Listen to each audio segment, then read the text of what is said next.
On to the high school diamond we go, and we've reached the Final Four stage with Trinity Christian and St. John's Country Day representing Northeast Florida on the baseball diamond. In softball, Baker County, Baldwin, and University Christian will look to bring home a state title this coming week. Let's bring in Action Sports Jack's Marcel Robinson. He has more on the high school beat and one local school bringing home a lot of hardware as of late.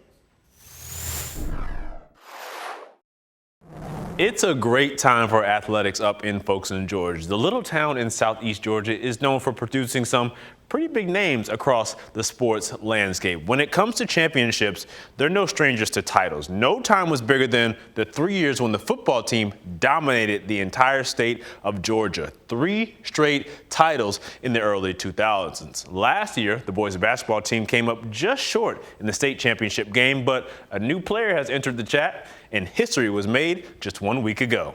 The Charlton County girls track and field team is still celebrating after their team won states last weekend. The significance? It's the first girls state championship in any sport in school history. They faced plenty of ups and downs throughout the year, but got the job done despite all the adversity.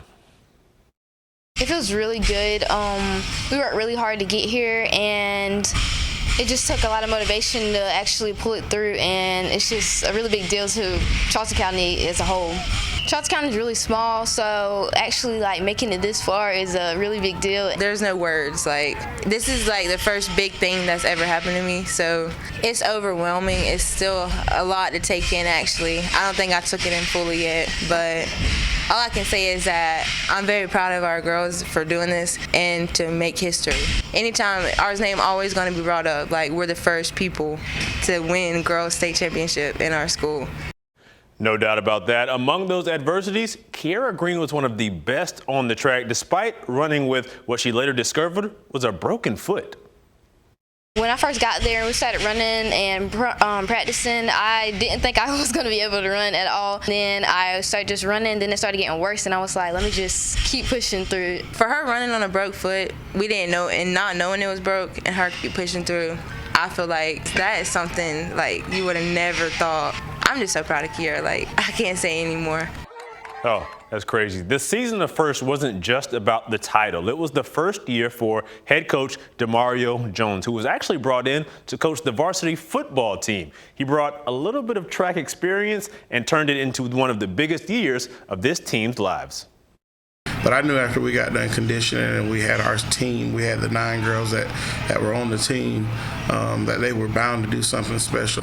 You look at our young ladies, our team from top to bottom, we only had 9 girls on our team. And each one of them contributed in a special way. And so I told the girls, man, I shed a tear for you guys at the track meet, not because we won the state championship, because there was just such a look of not just shock, sheer happiness of, I've never felt this in my life. Wow, this is what this feels like. It's just an unbelievable experience in time. Oh, what a feat for those girls. A big congratulations to the entire team. It's all about team. The old saying is that individuals, well, they win trophies and teams win championships. Just ask the baseball team. After falling short in the 2022 state championship, they returned in 2023 with a vengeance, handling their business, winning the first state championship since 2014. The Indians entered this season as the Hunted, and they won that state championship last year, of course. But with just 2 losses on the entire season this year, they've earned the right to go for back-to-back titles, a feat that they actually accomplished 10 years ago. The job's not finished, and it's an opportunity that they aren't taking lightly.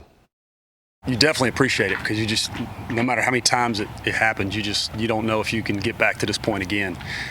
So lucky to just even have a chance to play for it again, because some people aren't lucky enough to play for one. For us to get to go back, it's awesome. I'm pretty excited, but I feel like we need to. We've been here before a couple times, and we just got to bring it home again. Normal people doing special things is probably what it's going to take.